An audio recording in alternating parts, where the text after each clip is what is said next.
Bonjour,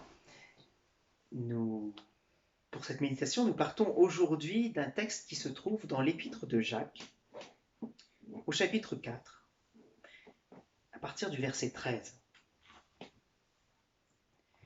Écoutez-moi bien, maintenant, vous qui dites, aujourd'hui ou demain, nous irons dans telle ville, nous y passerons une année, nous ferons du commerce et nous gagnerons de l'argent. Eh bien, vous ne savez pas ce que votre vie sera demain. Vous êtes en effet comme un léger brouillard qui apparaît pour un instant et qui disparaît ensuite. Voici, bien au contraire, ce que vous devriez dire. Si le Seigneur le veut, nous irons et nous ferons ceci ou cela. Mais en réalité, vous êtes orgueilleux et prétentieux. Tout orgueil de ce genre est mauvais. Si donc une personne sait comment faire le bien et ne le fait pas, elle se rend coupable de péché. Je vais vous faire une confession. Habituellement, on médite des textes que l'on lit, ceux que l'on a sous les yeux, mais parfois, pour moi, la méditation vient d'un souvenir, d'une bribe qui me revient en tête. Et c'est ainsi que me sont revenus ces versets de Jacques, les versets 13 et 14, comme un écho à la situation que nous vivons. Notre pays et le monde entier avec lui se voient arrêtés dans sa course et dans ses plans. Bien des choses ont été stoppées, des prévisions de croissance, du lancement de nouveaux produits, des chiffres d'affaires. Et aujourd'hui, ceux qui pensaient faire tourner le monde se rendent compte qu'il leur échappe. Alors, je sais bien que c'est facile de pointer les autres du doigt. Nous sommes tous atteints. Qui n'avait pas une date réservée pour une fête, un voyage prévu de longue date, un projet professionnel, une sortie en amoureux ou entre amis? Tenez, ce matin, j'ai moi-même regardé mon agenda, l'agenda de ces dernières semaines. Il est plein, plein de rendez-vous qui n'ont pas eu lieu, d'activités de mes enfants annulées ou d'engagements pris et qui ont perdu leur sens. Et notre Église n'est pas en reste.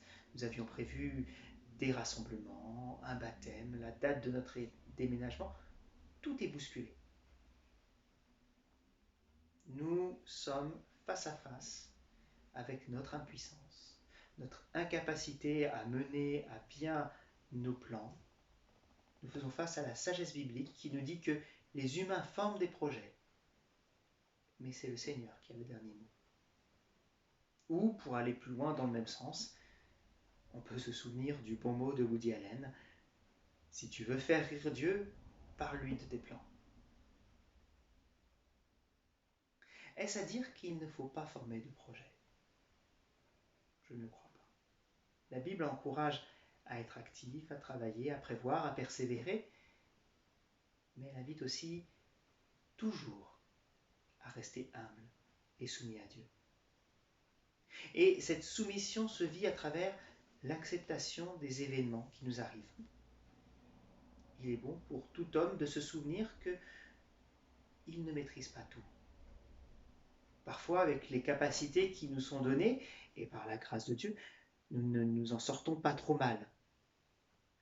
Mais nous n'en vivons pas moins sous le regard du Créateur, et nous aurions tort de l'oublier. Tout comme nous aurions tort d'oublier que nous aurons à lui rendre compte de la façon dont nous avons utilisé notre temps. Et sur ce point, le texte de Jacques que nous avons lu nous interpelle. Celui qui sait comment faire le bien et ne le fait pas est coupable, est-il écrit.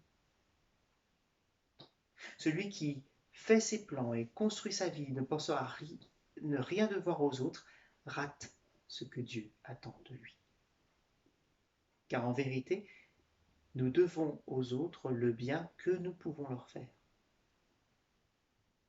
Car la soumission à Dieu ne se vit pas seulement dans l'acceptation de ce qui nous arrive, mais aussi dans l'obéissance.